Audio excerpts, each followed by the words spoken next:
ago, when we started, this is the introduction to the class. It'll tell you the name of the class, the name of the material, where to search it all out. I think I did 30 of these, so that's one per couple. For those of you that are here for the first time. Obviously, if you were here 2 weeks ago, it's not their fault. It's coming up. Okay. Let me.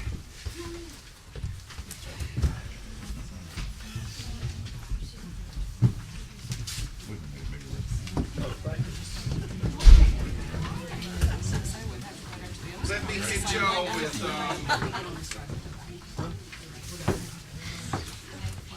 I'll tell you what, dude. The best thing to do, the easiest way to deal with this, is just take one and pass it around. And so I'll tell you what I need on this. This sheet of paper is for you if you need, meaning you do not have a name tag. If you do not want a name tag, you must have a name tag, because we will have tests in here. And if I see your obnoxious self not wearing a name tag, I'm going to ask you to come down here and name people by name. There's a reason we want you to wear a name tag. This is an exercise in getting to know new people so that some of the cliques in this church get broke up. Okay, I'm done being mean this morning. Thank you for your support. Fill this out. If you do not have a name tag, send it in. Also, this, yeah, do that. Okay, now, this is our role for today. So, what you need to do is just, if you're married and your name's on the roll, but you do not have the year, in other words, you hadn't done your homework yet, you will put the year that you've been married in here. You got time to send your prayer request, okay? All right, now, if your name is not on the list, and I'm looking at Daniel, and Daniel, y'all, I'm sorry. Somehow the copier copied upside down and stapled upside down. Don't let it confuse you. It's confusing me.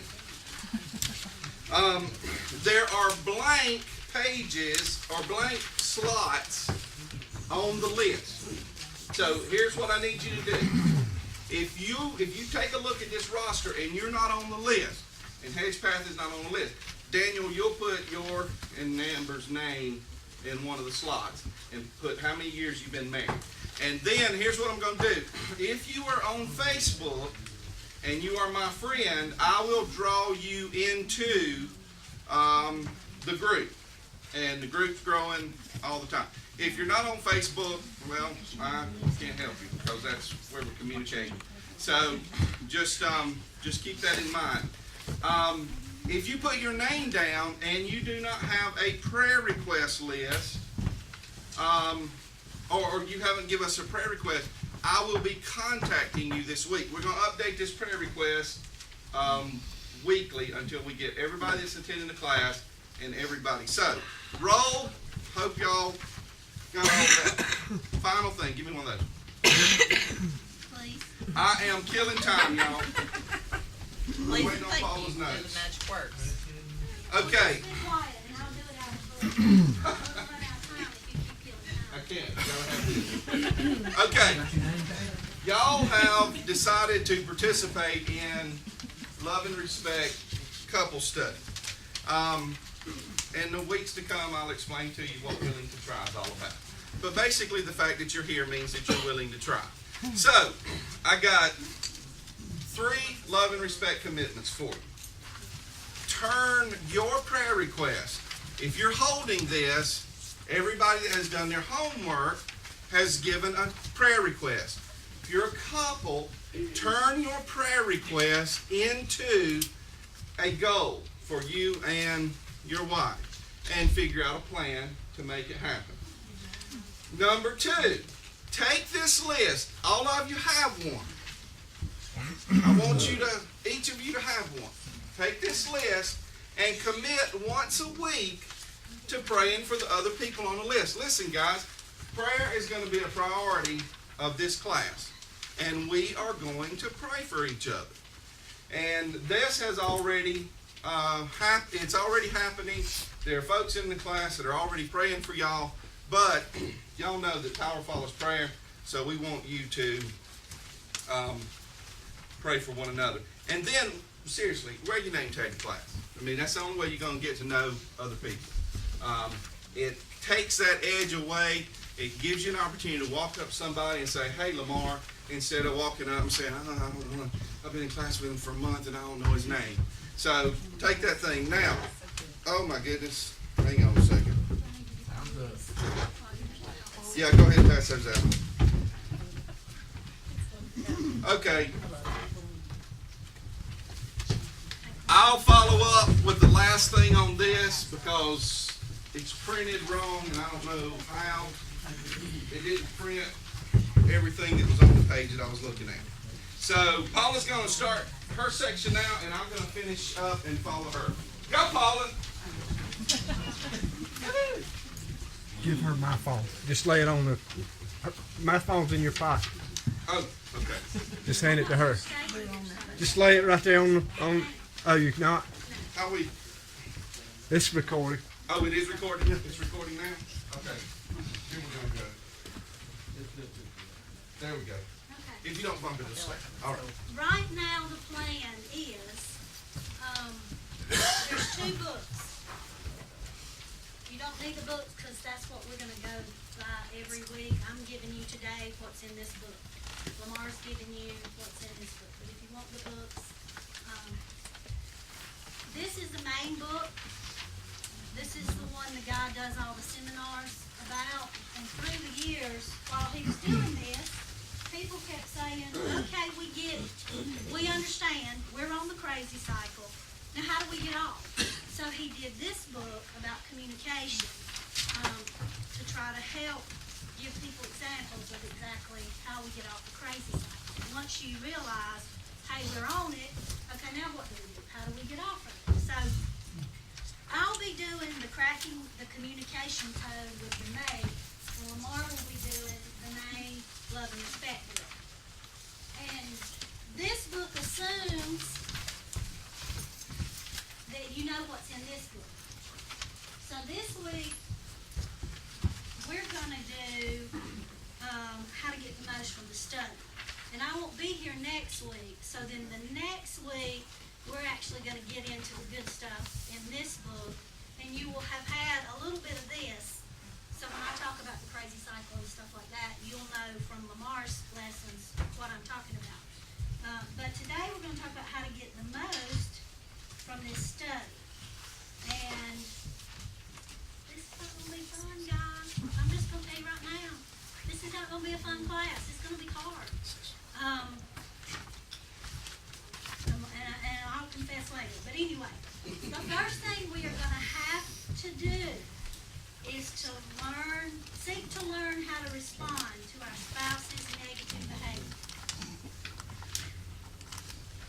We respond to our spouse's negative behavior, but we're going to learn how to respond properly. I should have put properly in there. It's probably in the book.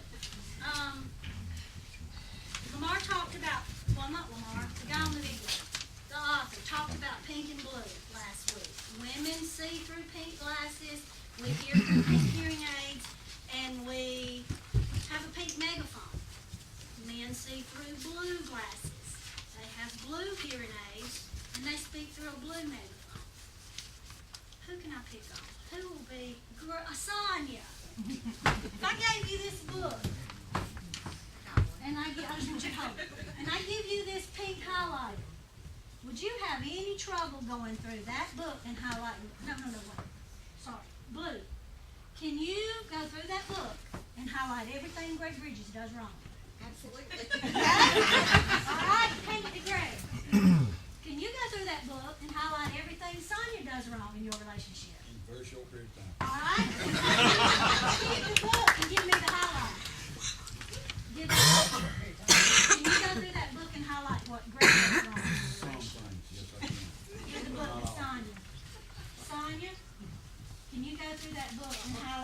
you do not in your relationship. That's what we're gonna do, guys. Listen, I can highlight the whole book in blue and tell you what Lamar does wrong. But I do not want to take this highlighter and go through this book. I don't want to. And he could go through with this one and do the same thing. And he would have a lot to highlight. But we are going to try to learn together how to properly respond to our spouse's negative behavior. Because let's face it, I like to think I don't do anything wrong, but it's always his fault. Amen. And he likes to think that he doesn't do anything wrong, and it's always my fault. But that's not the case. So, we're going to try to learn how to respond to each other with unconditional love and respect. And it's not going to be easy. I'll admit it. When he makes me mad, I want to be mad. I want to fuss. I want him to be sorry. I want him to apologize. And I want him to make me not mad anymore. I'm being honest. And I think most of us are that way. That's not what the Bible commands me to do, though. That's what's going to be so hard about this study. Everything we learn is going to go against human nature. And it's going to be hard. Some of us have been together a long time, and we've developed some bad habits. Now, I'm so excited about Nathan and Lindsay being here. I'm so excited. More than anybody else in this whole class, I'm excited about Nathan and Lindsay. Wave at us so everybody knows you're talking. Nathan and Lindsay are engaged. They might not be anymore. I could give this book to Nathan, and I could give him this pink highlighter, and he would probably say, she's perfect. She's wonderful. She does nothing wrong. And I could probably give it to Lindsay, and he would say, no, he's wonderful. He doesn't do anything wrong. He's the most wonderful man on the planet. That's why I want to spend the rest of my life with him. We all said that. Did anybody go to the altar and say, I can't stand this man? He's so mean. He's so hateful. He's so unloving. I want to spend the rest of my life with him. No, we didn't. So, I'm so excited about y'all being here. I wish I could go back 22 years, take this class, and then get married. Because we could have not done a lot of things that we shouldn't have been doing. But we didn't have the tools. So that's what we're going to do. Number 2. It's not any easier than number 1. Seek to understand your spouse. You have to be committed to trying to learn why your spouse reacts the way they do. And I'm going to give you an example. I'm not a crier. My friend Lynn Bone will cry about anything. She teared up at the True Love Wakes thing Friday night, and Tracy and I looked at her and we were like, really? Why are you crying? I'm not a crier. It's okay. Serious. It's got to be very, very serious. You know, somebody's gotten some really bad news, or, you know, there's a terminal illness or death. I'm just not a crier. But we got married, and like Lindsay and Nathan, oh, he's wonderful, she's wonderful, we're in love, you know. And off we went. And sometime in the first, I don't know, 6 months to a year, I don't know, I don't remember. I don't know what was going on, I don't know why, but he made me cry. So it had to have been bad. Really bad. But anyway, he made me cry. Well, he made me cry. What did I expect? He hurt my feelings. He's going to see that he's hurt my feelings. Oh, baby, I'm so sorry. I love you. I won't ever do it again. No, that's not what happened at our house. He went ballistic on me because I was crying. You talk about mad. This old Gaffney redneck girl got mad. How dare him make me cry and then get mad at me? I mean, he yelled at me and ignored me for probably a couple weeks. 4 weeks? Days. Oh, 4 days.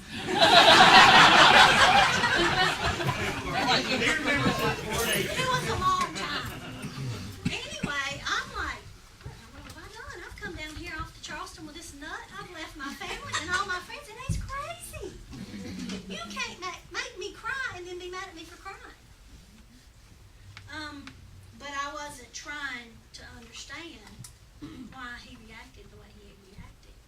So we've got to learn empathy for our spouse to help us respond in a loving, respectful manner. Now, why did he go ballistic when I started crying?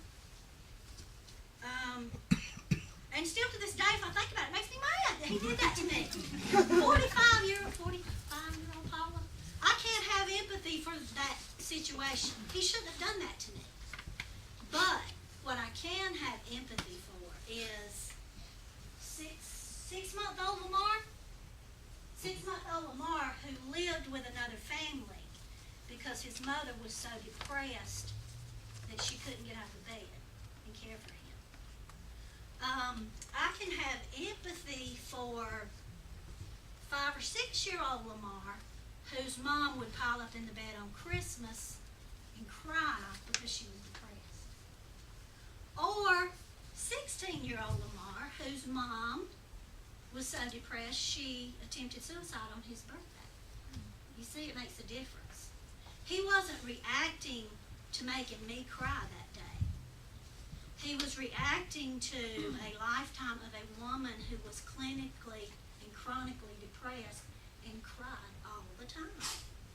It wasn't me and what little silly thing I was crying about. Here he was in Charleston with the woman that was supposed to be perfect and wonderful, and she started crying just like his mom. And he thought, oh my gosh, what have I done? I married my mother. He wasn't thinking, hey, look, this girl doesn't cry much, but today, I've really messed up and she's crying. That's not what he was thinking. He was thinking, oh no, another 20, 40, whatever, 50 years of a woman who's crying all the time.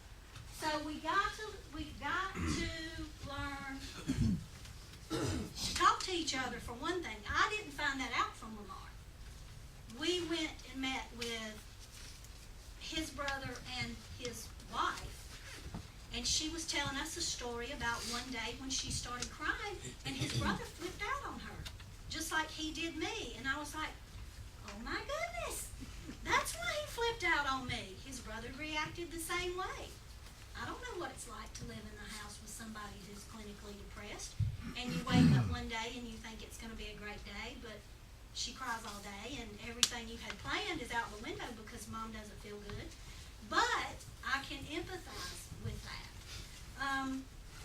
We also are going to have to try to understand ourselves, but we got to be careful here and not try to use what we learn to justify our behavior. What I mean by that is, Lamar could easily say, look, I spent 23 years in a house with somebody who cried all the time. You just can't cry. I'm sorry. I've had a lifetime of crying. You're just going to have to not ever cry. That's not right. That's not fair to me. I'm a woman. Sometimes I do cry. So we can't use what we learn about ourselves to justify bad behavior. But we can learn to use it to respond more lovingly to our spouses. And then finally, we got to seek to understand help our spouse understand us better. I do want him to understand me better, but that can't be my goal in this study. Hopefully he will. He's clueless. Hopefully he will, but that's not my focus. My focus has to be me. If I go through this book and I want Lamar to make changes, I'm out in left field. This book is designed for me to go through with the attitude, what do I need to change? Not what he needs to change. He's got to go through and deal with what he needs to change.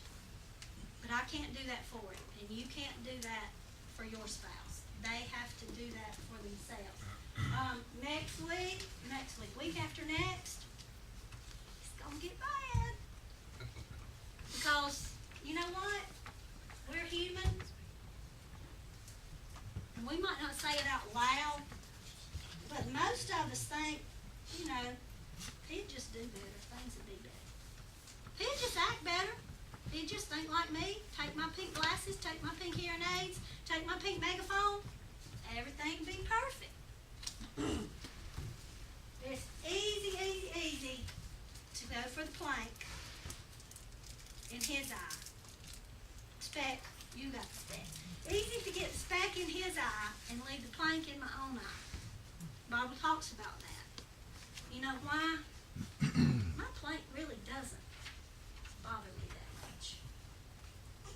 Not causing me a whole lot of pain, I don't think. Really it is in the long run, but right here, right now, my plank's okay. I've gotten used to my plank. And to remove it would be very painful. His speck, I'd get in there and dig that sucker out. It's not gonna hurt me a bit. Gonna hurt him, not gonna hurt me that much. So, I think if you go into this study the right way, we're all gonna get a lot out of it. And I'm really, I know I said this, I'm really excited Nathan and Lindsay are here. And Auntie and Rachel, they're brand new too. You know, they haven't had enough time to make too many mistakes. Because if we get into it and we really want to make a change, I think we're all going to be a lot better for it. The next time I'm here, which will be March the 10th, we're going to look at the 3 vital truths for better communication. In marriage, the mouth matters. Woo! That's going to be a fun day. I'll just tell you all that right now. Not wrong, just different. And can you trust your spouse's goodwill? So I hope you guys, who has the book? How many of y'all have the book? Raise your hand. Wow. Does anybody have this book? Okay, cool. If you don't worry about it, because everything I gave you is from the book. So you can get it or not get it. You'll be fine either way. But hang in there with us. We're going to have some fun. It's going to be rough at times, but I think in the end, it'll be worth it. I left you 20 minutes. All right, that was pretty good for somebody that thought she was going to throw it this morning. I didn't know she had it in her. Actually, I did. This is actually, how long we've been, 22 years. And within a year after we got married, I was doing youth ministry and she was teaching a Sunday school class. For 21 years, she has forbidden me. I have never heard her speak to a class. Never. She's never let me come in. And she agreed to do this. So I thought. Hold up. I agreed to do our class. I didn't agree to do the rest of all you people. I thought she did a great job. Okay. We are pacing ourselves, guys. And I really think, but it's going to take a couple of weeks. I think the pace is going to be adequate. And basically, the pace is 1 chapter from each book a week. But that means we're going to spend most of this year together. But we'll just see how it goes. I'm sitting there listening to her this morning. I'm thinking, you know, if she'd had to cram 2 into that, I wouldn't be able to cram 2 into it either. So I think this is going to work out. The Love and Respect book, for many of you have it and you already looked at it, you already realize it's divided into 3 sections, and we begin today with section 1, which is the crazy cycle. And there are a number of chapters in this section 1. But today's chapter, the title of chapter 1 is the simple secret to a better marriage.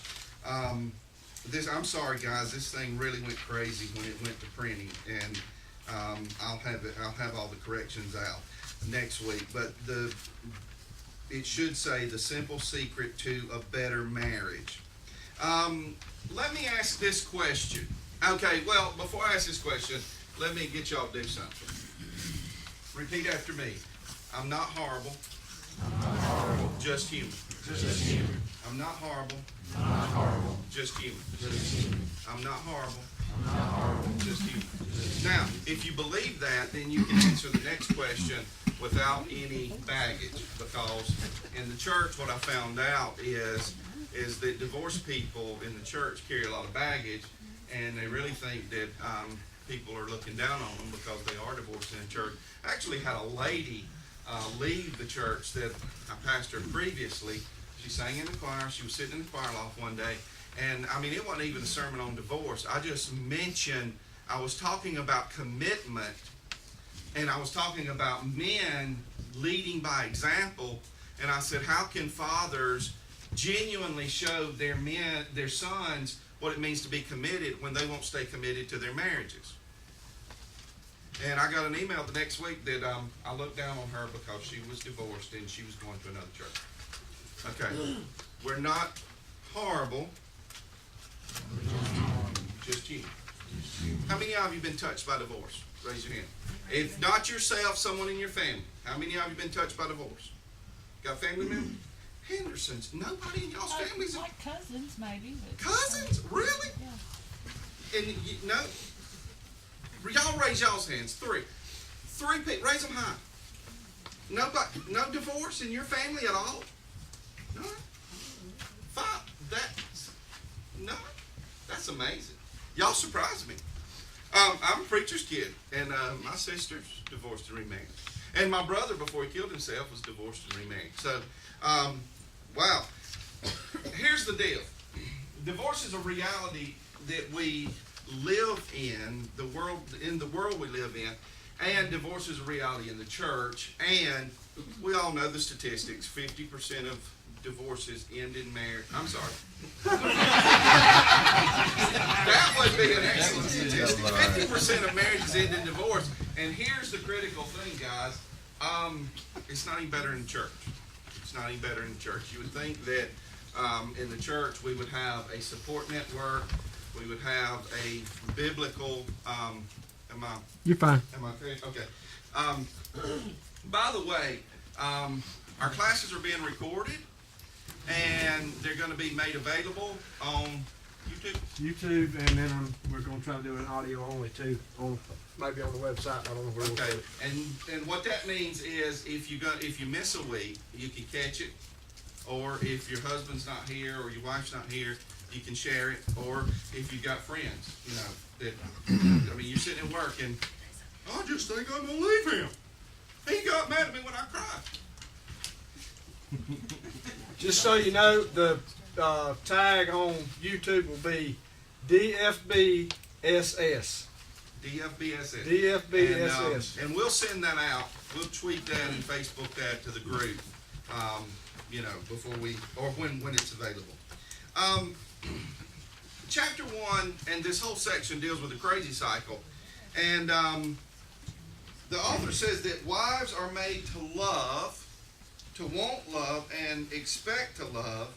And many husbands fail to deliver. Husbands are made to be respected, expect to be respected, and many wives fail to deliver. And so without love, she reacts without respect. Without respect, he reacts without love. And the crazy cycle has thousands of couples in its grip. That's the essence of the crazy cycle.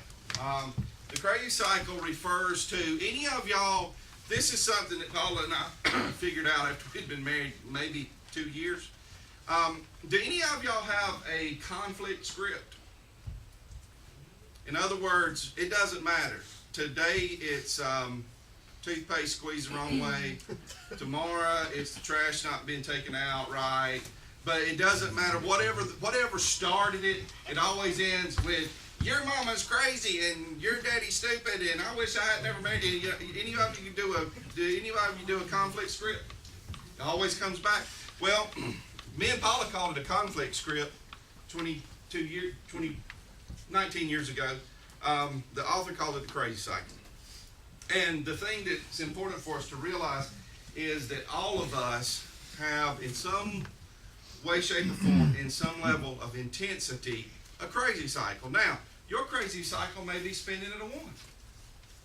And somebody else's crazy cycle might be spinning out of control. But the reality is, because we're human, we do ride the crazy cycle. Here's an illustration from chapter 1. Jean jackets and forgotten birthdays. The author's wife made him a jean jacket for their first Christmas together. And I'm just going to tell y'all guys, I don't know this gal, and I don't know what kind of sewing she can do, but I really want to see that jacket. Because I'm thinking I would have just told her, I mean, the first, how many of you remember when I was 16, the night my mother attempted suicide, before all that went down, we went to, what was the jean place in Westgate Mall back then, Mitch? You older than me. What was the jean place? You go in the mall, and in the front entrance, and you turn to the left, and it was down there on that side, and it was just jeans, wall to wall. All kinds of jeans. What was it called? Well, it wasn't called Levi's. It wasn't, no, that wasn't the name of that store. Somebody find that out. Anyway, Mom, we went there, got me a Levi's jean jacket. Love that jacket. I ain't taking no homemade. What's she doing? Well, anyway, he opens his present and he says, "Thank you very much." But where she came from, when you got a homemade present, you were supposed to really, this is better than the blue jean jacket my mom bought me on my 16th birthday, the Levi's jacket. Well, he didn't do that. And so they spent the period after that arguing because she was convinced that he didn't want the jacket. Then, a couple years later, he was busy in ministry, and her birthday rolled around, and the day of her birthday, it was very apparent to her first, and then he called it too late. I have forgotten her birthday. And he was a low-down scumbag that just absolutely didn't care about her because he forgot her birthday. And so the point that they're making is, and Paul has already touched on this, when you seek to understand each other's goodwill, you don't bring your presumptions of guilt to the sin or the crime. He liked the jean jacket and probably wore the jean jacket, but he didn't act like she was supposed to. She thought he was supposed to. And he did forget her birthday, but it was a careless and horrible mistake, but he didn't forget it because he hated her and didn't want to be with her. And so here are some examples from the book. Here's why the crazy cycle turns. He said and did, your husband says and does, but you know what he really means and why he does it. And I'm going to say this, that's your number one problem. Hang on, Robert. She says and does, but Robert knows what she really means and why she does it. And that's your number one problem. Hey, who God made you, God? When did you get the superpower ability to know what people think and mean? I mean, that's the start of it. That's the start of the conflict script or the crazy cycle.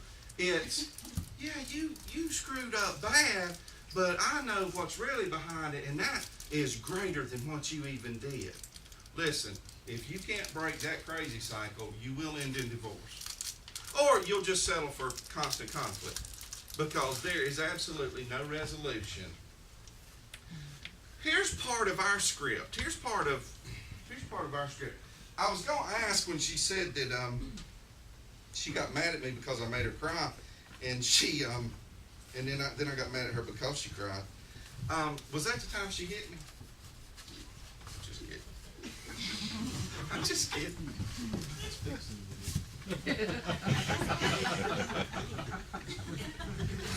That's the day. She's just going to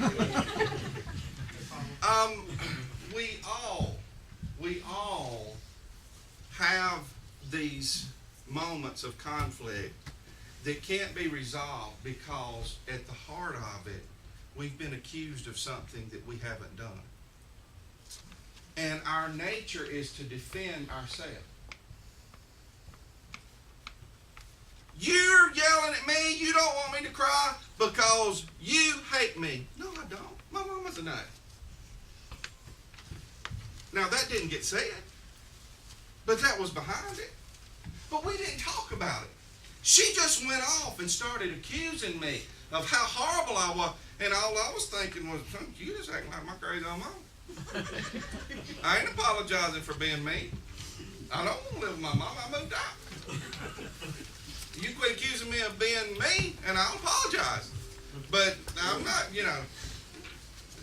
all this stuff. It just goes on and on and on. So that is the development of bad habits. And here's the funny thing about it, y'all. The author, Paul and Lamar, can testify. Maybe some of you in this room can testify.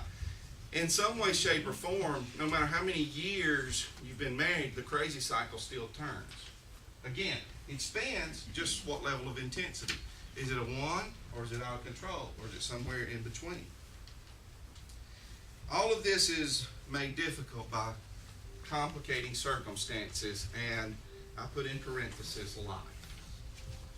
Wouldn't it be wonderful? Let me tell y'all how to have a perfect marriage. This is it, y'all. I'm going to tell y'all. Where's our engaged couples? You don't know how to have a perfect marriage? Y'all ain't married yet. Not yet. You don't know how to have a perfect marriage? Y'all are newlyweds. Y'all are newlyweds. Who else is young? Y'all ain't been married long enough to, y'all still wet behind the ears. Anybody else just married just a few years? Y'all want to know? And y'all are engaged next week? Hey.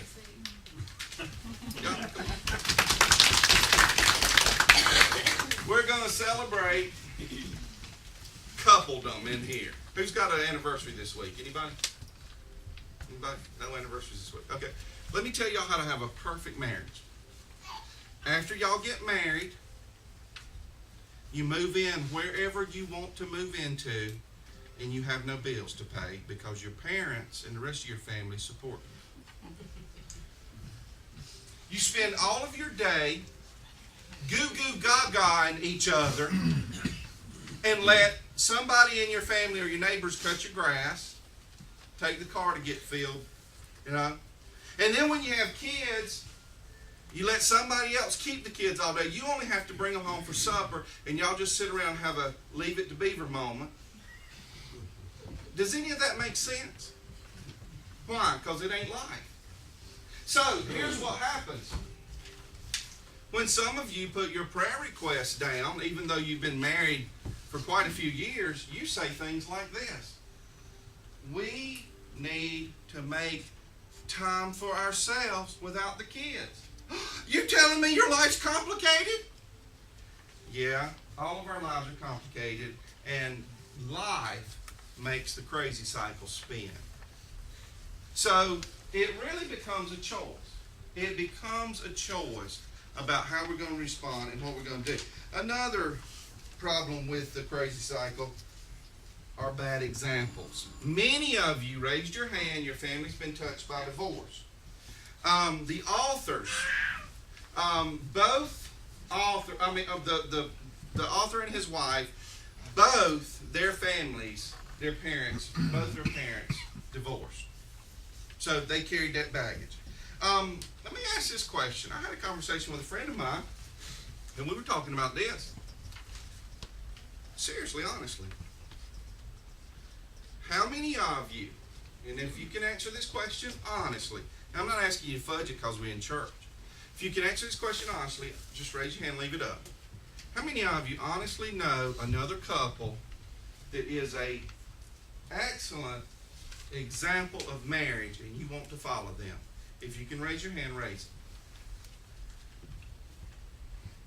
it. Look around, y'all. There's more people in this room that know no one who has an example that we want to follow than people that do. It's called life. And the crazy cycle spins. And as Paul and I have used ourselves as examples and used examples from the book, we're not horrible. We're just human. So here comes the answer to breaking the cycle and what this entire exercise is going to be about. Unconditional love and respect. I'll go ahead and give you a preview for the last section of the book. Provide love unconditionally. Provide respect unconditionally.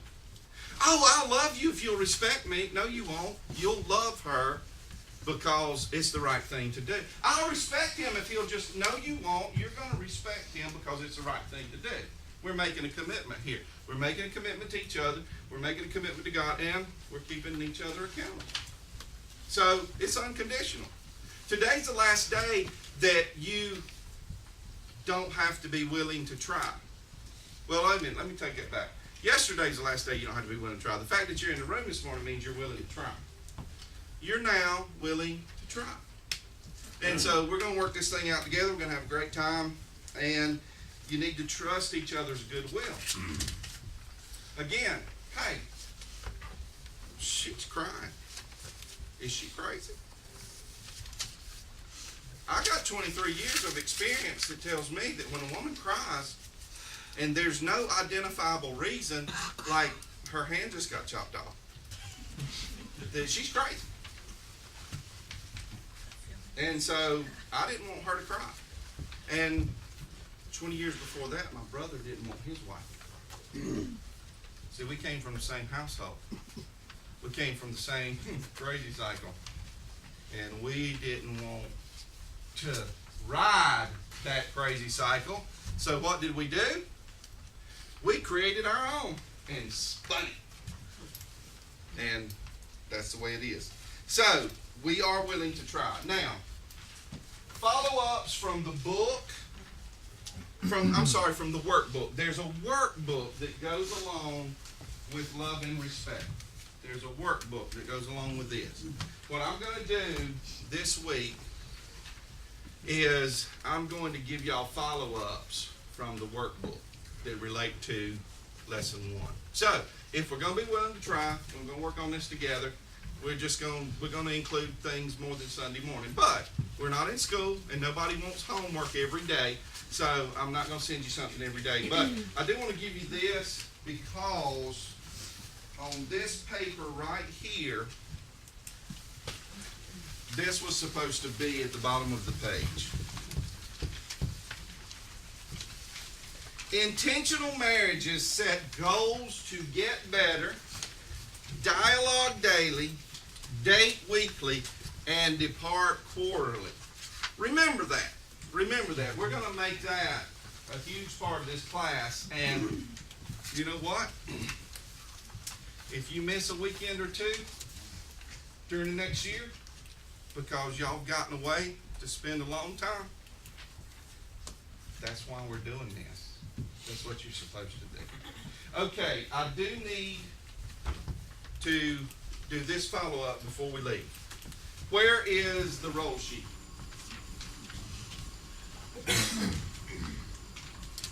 Okay, here's the quickest way to do this. We'll do it section by section. This class does not meet on the first Sunday of the month because starting in February, we do a community outreach on the first Sunday of the month from 9:30 in the morning until 10 a.m. It gives you plenty of time to get your kids to church, get to your assignment, get back to church, and have worship. So, this is the question follow-up. We're going to go section by section. Will you be part of next Sunday's outreach? If you will not, because I'm figuring that there will be less that participate than do, I want you to raise your hand. And here's what I'm going to have to do. We're going to have to work out the assignment, and we're going to have to communicate this week, and we're going to have to activate it. Just didn't have enough information. We were expecting to pick up a whole nother class, and they're not here, so we just need. So, anybody from this section that will not be participating in the assignment next week? Anybody? Okay, just keep your hand up. Hang on a second. Gosh, this thing's upside down straight. Okay. Okay, Hawkins, bum down. Henderson, got you. Moore, hang on. Gotta turn it back upside. Moore. Okay, fly on.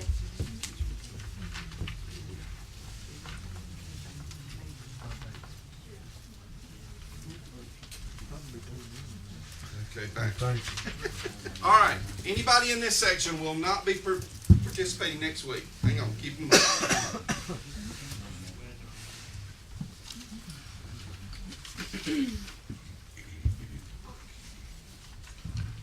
Okay. Anybody over here will not be participating.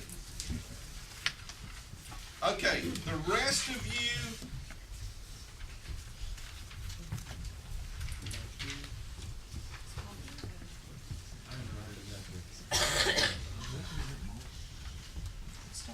Are they doing the outreach like they did last month? Okay, Different place. all right, hang on a second.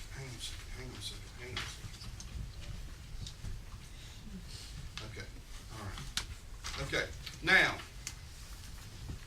Mike and Lynn Addis, Pierre and Andrew Gosnell, Ron and Tricia Hackett, Ben and Sandy Henderson, Vivian McClintock, Robert and Marie Moore, Brian and Amy Sanders, Danny Lynn Vaughn, Janie Alonzo Jackson. Did I leave anybody out that would not be participating next week? Perry will be here, I will not. Okay, all right. Okay, I will communicate with the rest of y'all, and I will let you know what the assignment is, and I'll let you know how to activate it. It's going to be a little different from last month. All right, thank y'all for being here. We'll see you next week.